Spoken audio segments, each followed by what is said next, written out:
Hi, I'm Matt Mershaw with InsiderBowling.com, and today we're doing the review of the Mx10 by Trek. Versatility score, this ball scored a 9.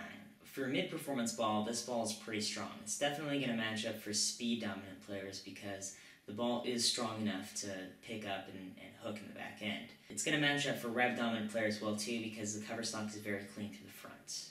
For the performance score, this ball scored a 6. It was very clean through the front, and it definitely responded quickly to friction. It's more of a skid flip motion. This ball almost went too long for me.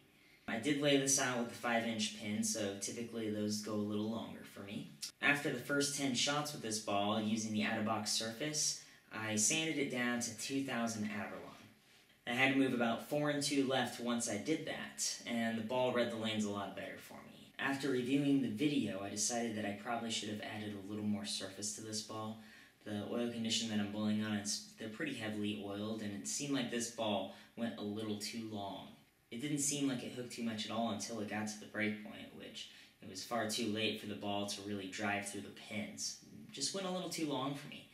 Probably could have gotten away with adding a hole, making the ball flare a little bit earlier too. That probably would have helped. On to the aesthetic score. I'm giving this ball a 9. The colors are very unique. Very good contrast between the colors. Definitely a ball, when you see it, you're going to know exactly which ball that is. It doesn't remind me off the top of my head of any recent ball, so that's why it scored a 9 for the aesthetic score. For the opinion score, I'm giving it a 6.5. It was a decent ball. I typically like balls that are going to pick up a little more in the mids and be a little more continuous through the pins.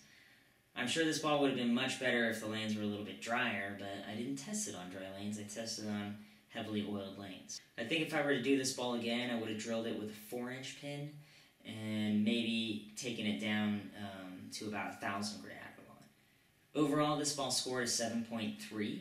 It's a very versatile ball, so it's going to get a pretty high score even though the performance score wasn't as high.